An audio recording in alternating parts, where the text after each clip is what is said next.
Good morning, students. So I again welcomes you all on my channel that is KD physics. Okay students, देखिए आपने बहुत सारे students ने, मेरे भाइयों ने इस चैनल को लाइक किया है, इस चैनल को सब्सक्राइब किया है, लेकिन यहाँ पे रुके मत. इस चैनल को ज़्यादा से ज़्यादा फैलाइए, लाइक कीजिए, सब्सक्राइब कीजिए, कमेंट कीजिए. की शुरुआत करने से पहले मैं चाहूँगा कि आप कमेंट सेक्शन में लिखें कि ये किस गाने की ट्यून है. देखते हैं आप पहचान पाते हो या नहीं.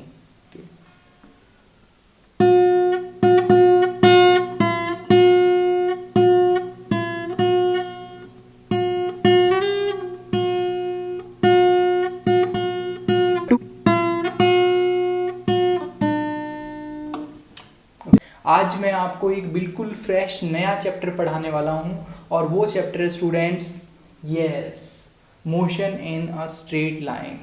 ओके, देखिए स्टूडेंट, आपने कभी ये सोचा है कि अगर मैं इस चौक को ऊपर फेंकता हूँ, ऊपर मैंने अगर इसको फेंका एक पर्टिकुलर वेलोसिटी से, so how much high does it go, कितनी ऊंचाई तक ये जाएगा.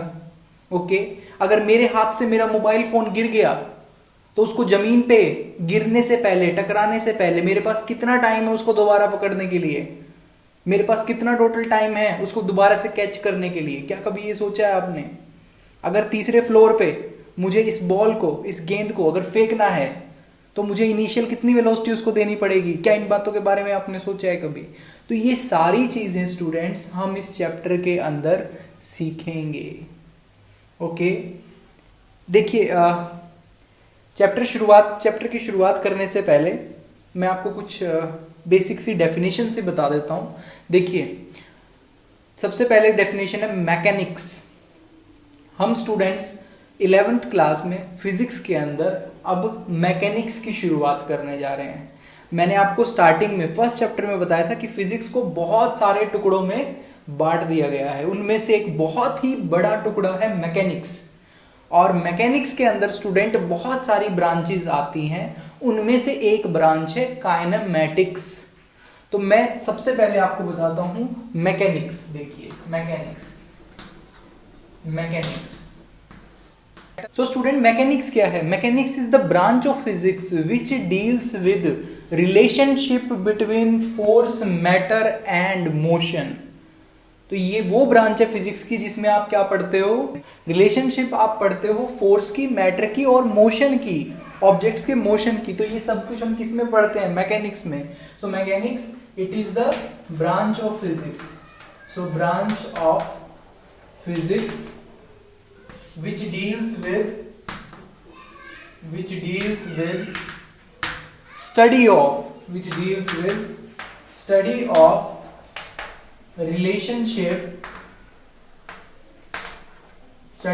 relationship between force,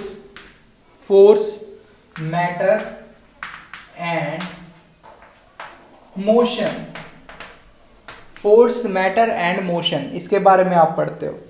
देखिए, मैकेनिक्स की बहुत सारी ब्रांचेस हैं. उसमें से एक ब्रांच जो है मैकेनिक्स की, एक ब्रांच जो है that branch is kinematics. So kinematics is,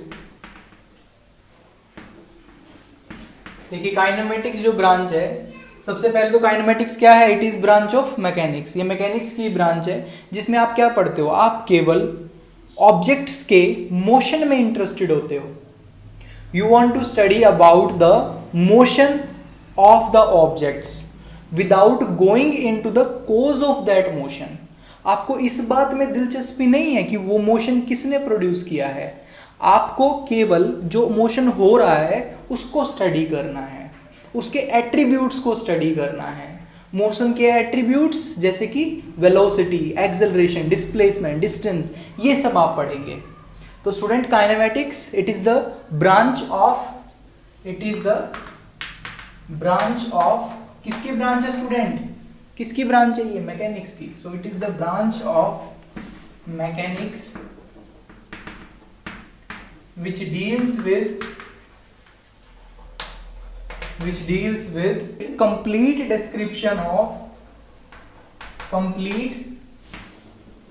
description of motion of objects।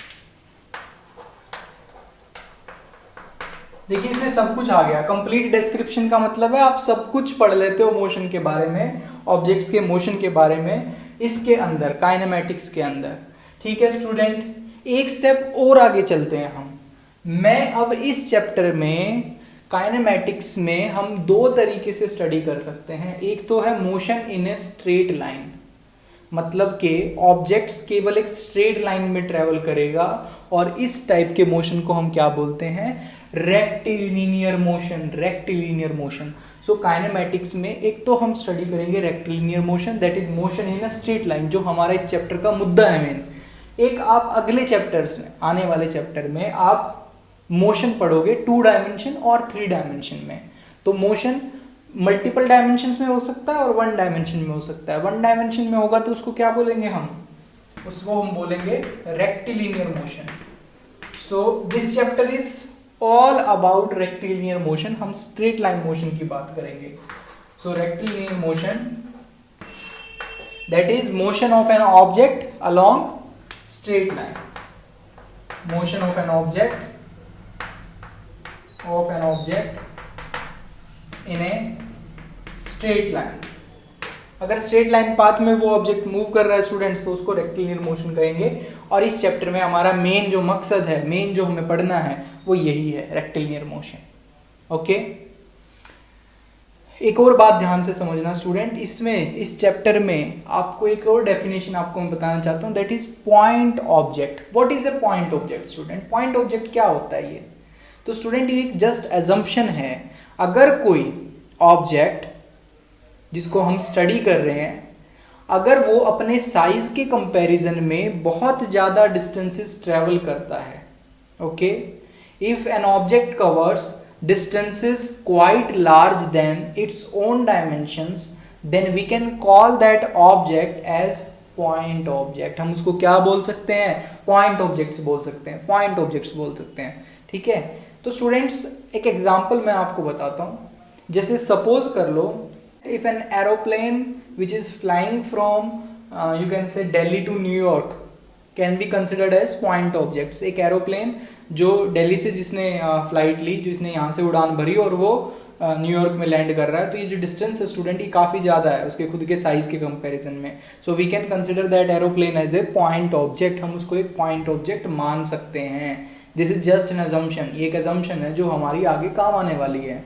Okay, तो आइए अब चैप्टर को स्टार्ट करते हैं स्टूडेंट। हम इस चैप्टर को स्टार्ट करते हैं, that is motion in a straight line. Chapter की शुरुआत में ही मैं आपसे एक क्वेश्चन पूछता हूँ, मुझे बताइए ये पॉइंट P है, इसका डिस्टेंस कितना है? बताइए मुझे इसका डिस्टेंस कितना है। तो आपका दूसरा क्वेश्चन होगा, सर ये तो बताइए डिस्टेंस कहाँ से। यही क्वेश्चन होगा ना आपका कि ये तो बताइए पहले डिस्टेंस कहाँ से मेजर करें, क्योंकि आपने बस इतना बोला है कितना डिस्टेंस होगा, ये नहीं कहा कि कहाँ से होगा। तो स्टूडेंट्स हमें एक पॉइंट फिक्स करना होता है। मुझे आपको एक पॉइंट बताना पड़ेगा जिससे मैं सारे डिस्टेंसेस को मेजर करूंगा। And this fixed point from which all the distances should be measured, this fixed point from which all the distances should be measured is called reference point. This point is called reference point. याद हो जाएगा, reference point. So students, what is a reference point? What is a reference point? Reference point अपनी copy pen साथ लेके बैठे student, साथ के साथ नोट करते चलेंगे, साथ के साथ आप नोट करेंगे, जो जो मैं आपको बोल रहा हूँ उसको नोट डाउन करते चलिए। Okay, so a reference point is, it is a point from which all the distances are measured। ये वो पॉइंट है स्टूडेंट जहां से सारे डिस्टेंस हम मेजर करेंगे। जनरली हम एक्स वाई जी कोऑर्डिनेट्स के इंटरसेक्शन पॉइंट को, जिसको हम ओरिजिन भी बुलाते हैं प्यार से, तो उस ओरिजिन को हम जनरली क्या ट्रीट कर लेते हैं? Reference point. So generally generally x y g coordinates intersection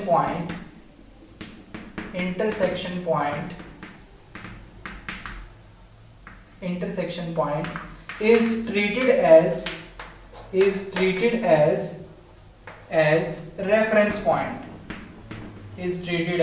reference point, also called origin। क्या बुलाते हैं इसको प्यार से? हम ओरिजिन बुलाते हैं। तो जनरली हम इसको ओरिजिन को, दैट इज एक्स वाई और जी कोऑर्डिनेट्स का, जहां पे वो मिल रहे हैं आपस में आके, उस पॉइंट को हम रेफरेंस पॉइंट मान लेते हैं। जैसे ये मैंने आपको दिखा रखा है स्टूडेंट्स, ये एक्स, ये वाई और ये जी, लेट से। तो ये जहां पे मिल रहे हैं, इस पॉइंट को आप क्या मान लेते हो? ओरिजिन या फिर reference point. Fine. Students, we can now specify the position of an object। मैं किसी एक ऑब्जेक्ट की पोजीशन को अब स्पेसिफाई कर सकता हूँ with respect to this origin. मुझे पता है स्टूडेंट ओरिजिन पे क्या होने एक्स वाई जेड कोऑर्डिनेट 0,0,0। तो ये पॉइंट P के जो भी कोऑर्डिनेट होंगे, लेट्स से मैंने मान लिए एक्स वाई जी, तो मैं उन कोऑर्डिनेट्स को स्पेसिफाई कर सकता हूं।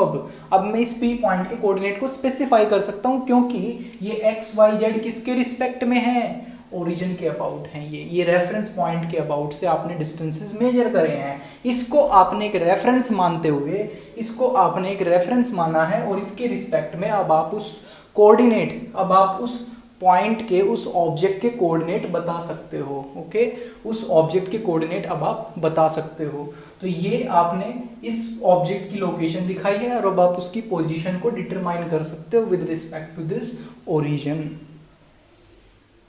देखिए स्टूडेंट्स, आने वाले 3-4 चैप्टर में आप एक नाम बहुत बार सुनेंगे, और वो टर्म है स्टूडेंट फ्रेम ऑफ रेफरेंस। क्या है student? Frame of reference. So, what is this frame of reference? Student, ये फ्रेम ऑफ रेफरेंस क्या है? फ्रेम ऑफ रेफरेंस क्या है? अभी हमने रेफरेंस पॉइंट देख लिया, तो ये फ्रेम ऑफ रेफरेंस क्या आ गया? तो स्टूडेंट, फ्रेम ऑफ रेफरेंस कुछ नहीं है। जो अभी आपने एक्स वाई जी कोऑर्डिनेट्स देखे थे, that is a set of coordinates, उनके साथ अगर आप एक घड़ी भी रख दोगे जो टाइम को मेजर कर सकती है, अगर आपने उसमें एक वॉच भी रख दी, आपने एक घड़ी रख दी उस फ्रेम में, का वो क्या कहलाएगा? एक फ्रेम ऑफ रेफरेंस। वो क्या कहलाएगा? एक frame of reference. So a 3-dimensional coordinate system along with a clock, a 3-dimensional coordinate system along with a clock is called frame of reference।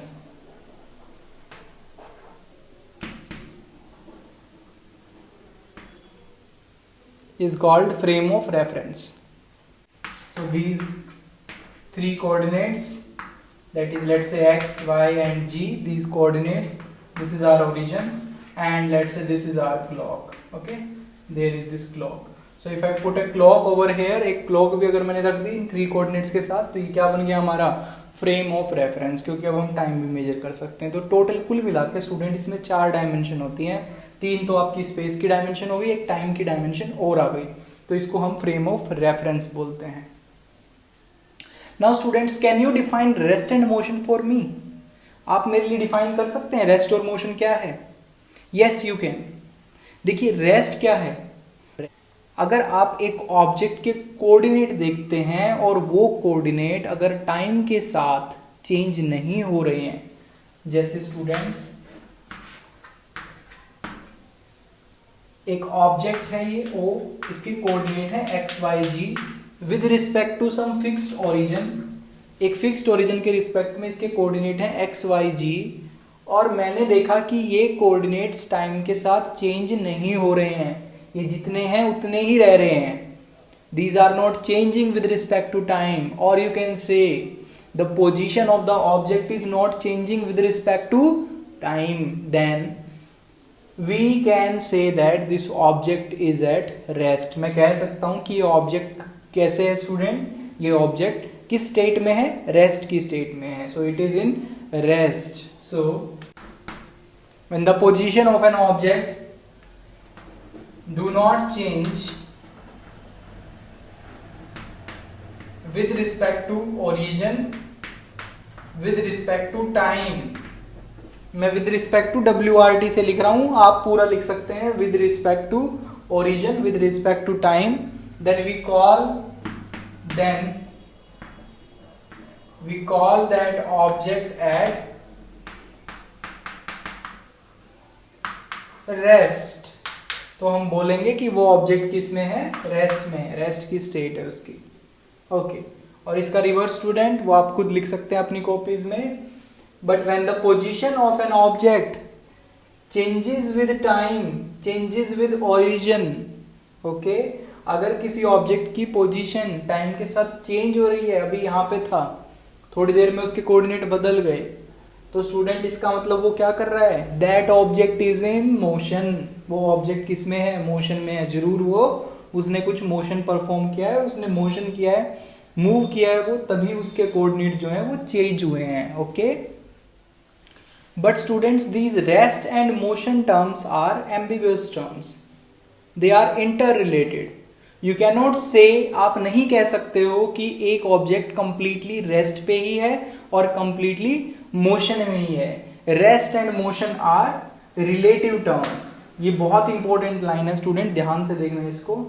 Rest and motion are relative terms. ये दोनों क्या है student, they are relative terms. क्या मतलब है relative का, ध्यान से समझना. देखिए सपोज स्टूडेंट आपको मैं यहाँ पे दिखाई दे रहा हूँ, अगर मैं यहाँ पे खड़ा हो जाता हूँ तो इसका मतलब आपके रिस्पेक्ट में मैं क्या हो गया, रेस्ट पे.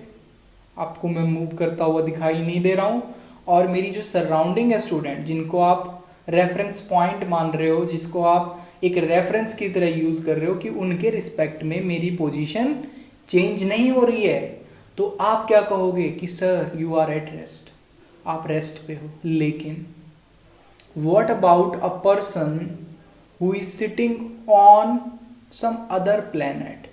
एक आदमी जो किसी और प्लेनेट पे बैठा है, अर्थ के बाहर, धरती के बाहर बैठा हुआ है, स्पेस में मान लो, तो उसको क्या दिखाई देगा, उसके लिए तो अर्थ मूव कर रही है, और ओवरऑल ये क्लासरूम भी मूव कर रहा होगा. डोंट से कि सर आपके सिर पे छत है तो आप दिखाई ही नहीं दोगे. जस्ट इमेजिन अगर उसको मैं दिखाई दे रहा हूं तो उसके हिसाब से तो obviously everything is moving, so am I, मैं भी मूव कर रहा हूँ उसके लिए, तो मैं उसको मोशन में दिखाई दूंगा. लेकिन आपके लिए किस में हो गया, मैं रेस्ट में हो गया. तो इसका मतलब स्टूडेंट जो रेस्ट है और जो मोशन है, ये दोनों टर्म कैसी हैं, relative. Each and every time you define rest and motion, you have to specify with respect to what. आपको हमेशा स्पेसिफाई करना पड़ेगा कि आप किसके रिस्पेक्ट में बात कर रहे हैं. एक सिंगल पर्सन रेस्ट में भी हो सकता है और मोशन में भी हो सकता है, बिल्कुल हो सकता है, जैसे मैंने अपना एग्जांपल दिखाया. ऐसे ही एक और एग्जांपल मैं आपको दिखाता हूं यहाँ पे. सपोज स्टूडेंट, ये सपोज कर लो कि ट्रेन की बोगीज हैं. Okay, these are bogies of train, और इस बोगी के अंदर, यहाँ पे इस बोगी के अंदर सपोज ये दो आदमी बैठे हुए हैं. ठीक है, इस बोगी के अंदर ये दो आदमी बैठे हुए हैं, इसका नाम है ए और इसका नाम है बी. और यहाँ पे एक और आदमी जो प्लेटफॉर्म पे खड़ा हुआ है, प्लेटफॉर्म पे खड़ा हुआ है, और यहाँ पे ये ट्रेन चल रही है. This train is in motion, ये मूव कर रही है. प्लेटफॉर्म पे खड़ा खड़ा ये देख रहा है इनको. इसका नाम है सपोज सी. तो हमारे पास कितने लोग हो गए, 3 लोग हो गए हमारे पास. ठीक है, 3 पर्सन है, ये 3 आदमी है. There are 3 persons, A B and C, 3 आदमी है ये.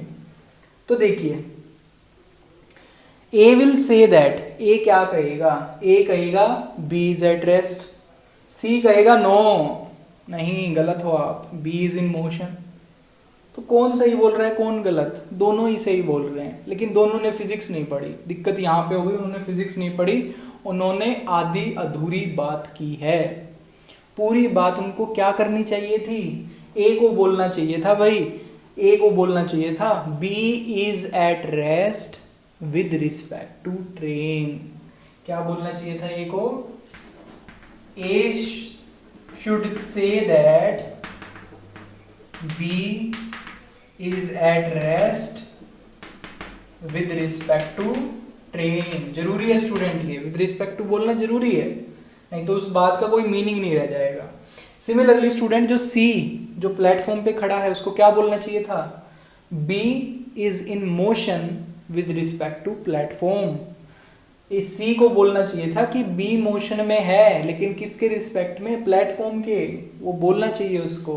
सो C should say that B is in motion with respect to platform.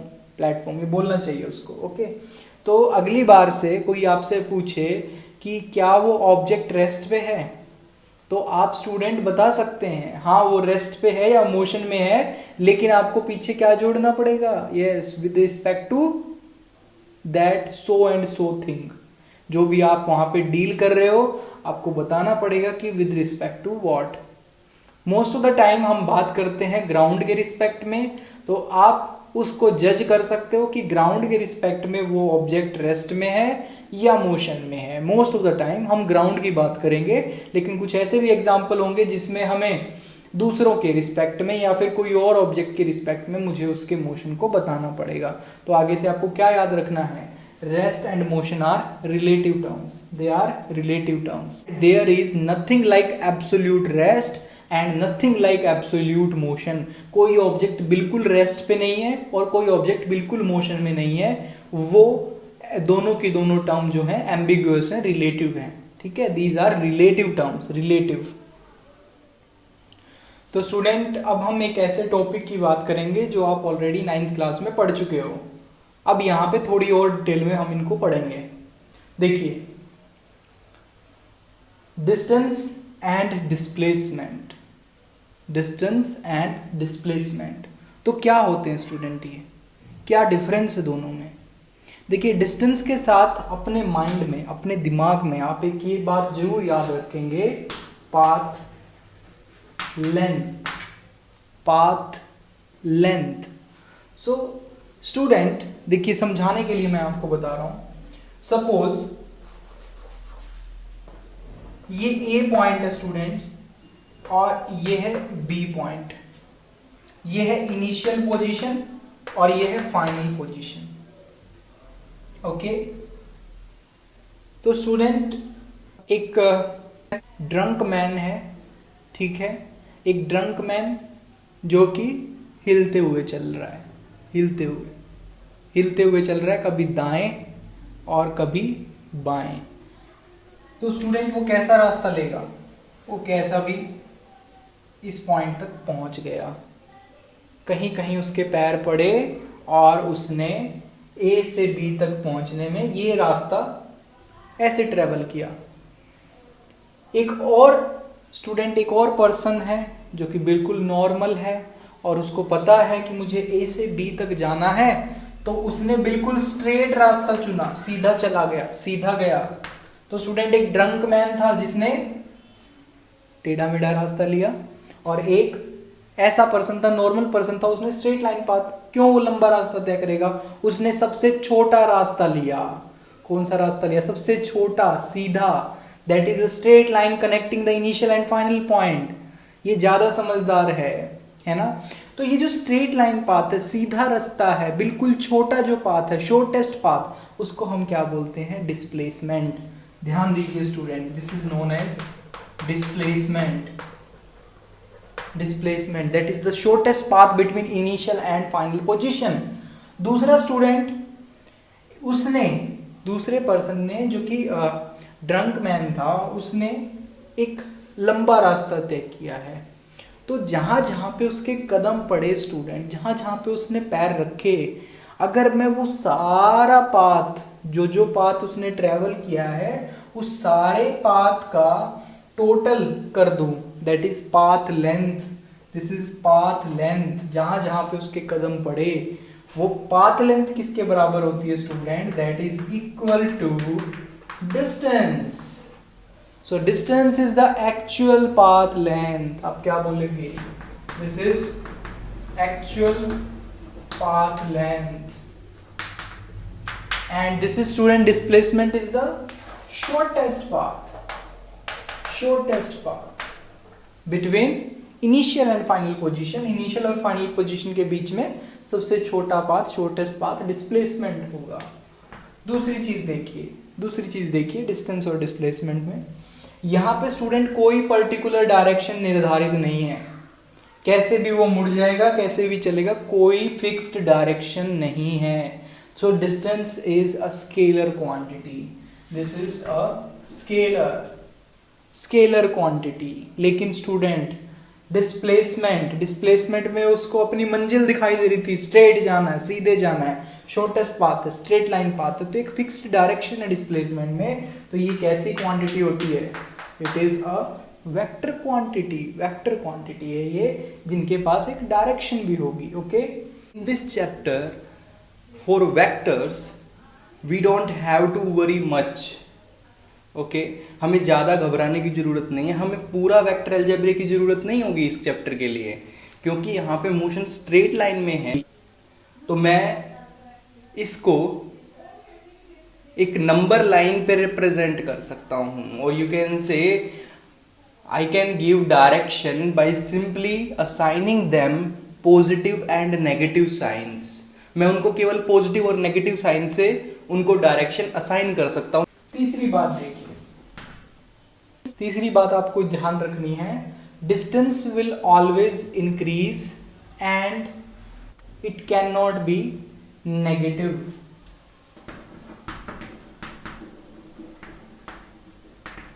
Distance will always increase and it can not be negative. देखिए स्टूडेंट, डिस्टेंस हमेशा बढ़ेगा और ये negative नहीं हो सकता है कभी भी डिस्टेंस, क्योंकि आप जैसे से चलते जाओगे, चाहे किसी भी डायरेक्शन में हो, आप जैसे से चलोगे तो आपका डिस्टेंस बढ़ता जाएगा. ओके, अगर मैं आगे जाके घूम के पीछे आ जाता हूँ तो भी मेरा डिस्टेंस बढ़ेगा स्टूडेंट्स. लेकिन डिस्प्लेसमेंट क्या है स्टूडेंट? ये एक वेक्टर क्वांटिटी है, और ध्यान रखना है इसमें अगर आप एक पर्टिकुलर डायरेक्शन को पॉजिटिव ले लेते हो तो उससे दूसरी विपरीत डायरेक्शन को आपको क्या लेना पड़ेगा? नेगेटिव. जैसे स्टूडेंट, ये आदमी अगर यहाँ पे जाके पीछे आ जाता है तो उसकी एक्चुअल डिस्प्लेसमेंट कौन सी है? अब यही तो हो गया ना, नेट पाथ लेंथ तो यही है. इसका मतलब उसकी डिस्प्लेसमेंट क्या हो रही है? अब डिक्रीज कर रही है, कम हो गई. वो यहाँ तक गया और फिर थोड़ा पीछे आ गया.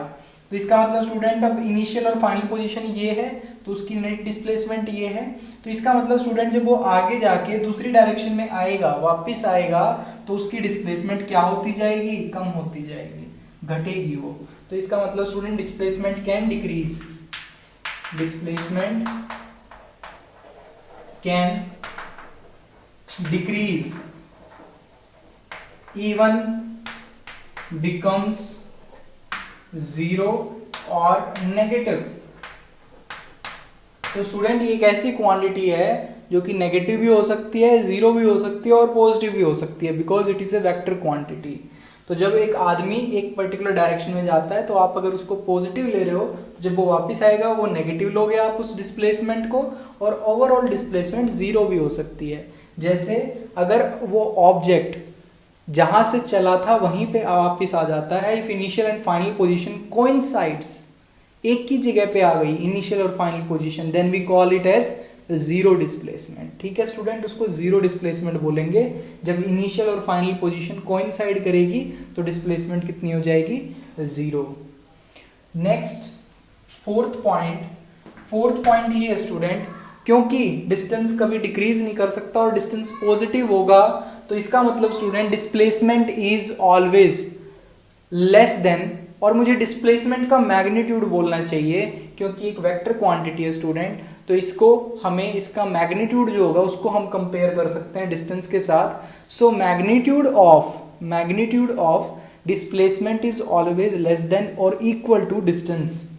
सो rather I will write this point in both of them, मैं दोनों में लिख रहा हूं ये. Magnitude of displacement is always less than or equal to distance, ये हमेशा डिस्टेंस से या तो छोटा होगा या उसके बराबर होगा। देखिए बराबर कब होगा, बराबर तब होगा when the object travels in a straight line path without turning back. ये बहुत ही इंपॉर्टेंट लाइन है स्टूडेंट, इसको बिल्कुल दिमाग में अपने बिठा लें। When a object travels in a straight line path without turning back then we can say that distance is equal to displacement. बहुत आसान है ये समझना। देखिए एक ऑब्जेक्ट अगर स्ट्रेट लाइन पाथ में जाता है और कभी मुड़ता नहीं, स्ट्रेट लाइन पाथ में जाता है और कभी मुड़ता नहीं एक ऑब्जेक्ट, तो उसमें उसका डिस्टेंस और डिस्प्लेसमेंट दोनों बराबर हैं। तो ये अपनी कॉपीज में लिख लें, distance and displacement are equal when an object travels in a straight line path without turning back. वापिस आए बिना, मुड़े बिना अगर सीधा चलता जाता है तो डिस्टेंस और डिस्प्लेसमेंट बराबर होंगे। ओके, दोनों को, डिस्टेंस और डिस्प्लेसमेंट को मीटर में मेजर किया जाता है। इसकी ऐसा यूनिट क्या है, मीटर, और इसकी भी क्या होगी स्टूडेंट्स, मीटर होगी। ओके, एक और पॉइंट मैं इसमें आपको बताना चाहता हूँ स्टूडेंट कि डिस्टेंस जो है उसमें पूरा एक्चुअल जो पाथ ट्रेवल किया है उसकी इंफॉर्मेशन कंटेन होती है। Distance contains the information of actual path travel by the object. Object ने जो एक्चुअल पाथ ट्रेवल किया है उसकी इंफॉर्मेशन हमें देता है। लेकिन स्टूडेंट डिस्प्लेसमेंट में अगर मैं ये रास्ता इसको मिटा भी दूं, अगर मैंने इसको डिलीट भी कर दिया, आपके लिए हटा दिया, तो भी अब आप मुझे डिस्प्लेसमेंट बता सकते हो, क्योंकि वो क्या है, it is the shortest path between initial and final position. तो केवल अगर आपको इनिशियल और फाइनल पोजीशन पता है तो आप उसके बीच में एक स्ट्रेट लाइन खींच लेंगे, खुद से अपने आप ड्रा कर सकते हैं, खुद से बना सकते हैं इनिशियल और फाइनल पोजीशन के बीच में। तो student displacement contains the information of initial and final position only. ये केवल हमें इनिशियल और फाइनल पोजीशन की इंफॉर्मेशन को कंटेन करता है, उसी को बताता है। लेकिन distance it contains the actual information of path traversed by the object. ये जो ऑब्जेक्ट ने पाथ ट्रेवर्स किया है उसकी पूरी इंफॉर्मेशन डिस्टेंस में होती है, लेकिन डिस्प्लेसमेंट में स्टूडेंट केवल इनिशियल और फाइनल पोजीशन के बारे में बताया जाता है। बाकी तो उनके बीच में छोटा सा सबसे जो रास्ता होगा वो होता है डिस्प्लेसमेंट। तो वो उसको एक्चुअल पाथ से कोई लेना देना नहीं है, डिस्प्लेसमेंट का एक्चुअल पाथ से कोई लेना देना नहीं है। ये क्या है, बस इनिशियल और फाइनल पोजीशन के बीच का शॉर्टेस्ट डिस्टेंस है। तो ये भी आपको याद रखना है। I am waiting for your comments.